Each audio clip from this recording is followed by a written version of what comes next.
दोस्तों नेक्स्ट देखेंगे हिंदी साहित्य प्रमुख साहित्य ग्रंथकार देखेंगे। ठीक है, तो इट स्टार्टेड 19th सेंचुरी में स्टार्ट हुआ है।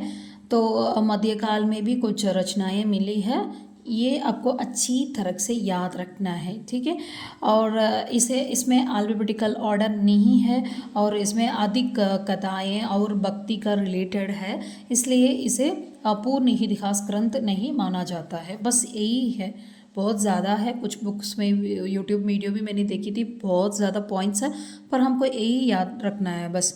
नेक्स्ट क्या है, प्रथम ग्रंथ कौन है? कासादा दासी, ये फ्रेंच स्कॉलर है। उनका रचित ग्रंथ इस्तवार द ला, अच्छा आप यूट्यूब में पढ़ सकते हो, पढ़ लो। नेक्स्ट इसे टू पार्ट्स में डिवाइड किया है। तो पहला भाग कब पब्लिश हुआ है? 1839 में, और सेकेंड पार्ट, ठीक है, एडिशन नहीं है, पार्ट भाग। ठीक है, अब एडिशन पूछेंगे तो दूसरा लिखना है, दूसरा वर्ष है। ठीक है, तो 1847 में सेकेंड पार्ट पब्लिश हुआ है। तो इस ग्रंथ में क्या है? तो इस ग्रंथ में अल्फाबेटिक ऑर्डर ही यूज़ किया है। ठीक है, हमने 4 ऑर्डर पढ़ा है ना, तो इसमें first order alphabetic order use किया है, और इसमें फर्स्ट पार्ट कवियों का परिचय दिया है, एंड सेकेंड भाग में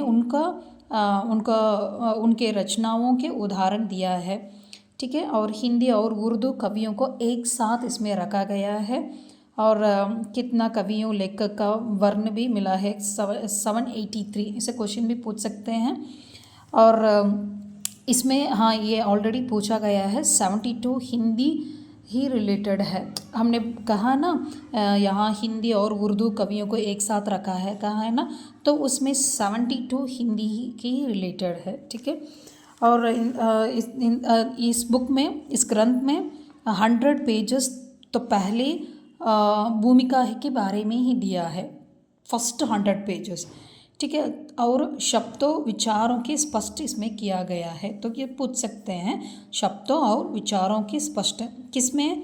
पहला 100 पेज भूमिका में। ठीक है, और सेकेंड एडिशन मैंने कहा ना, ये तो भाग है, आप कंफ्यूज मत करना, ये तो भाग है। तो 1839, next 1847, this a part, okay, but this is edition. Second edition 1871 में पब्लिश हुआ है। तो इसमें 3 डिवीज़न है।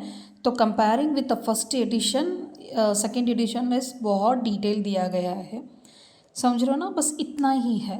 और इसे प्रथम ग्रंथ माना जाते हैं।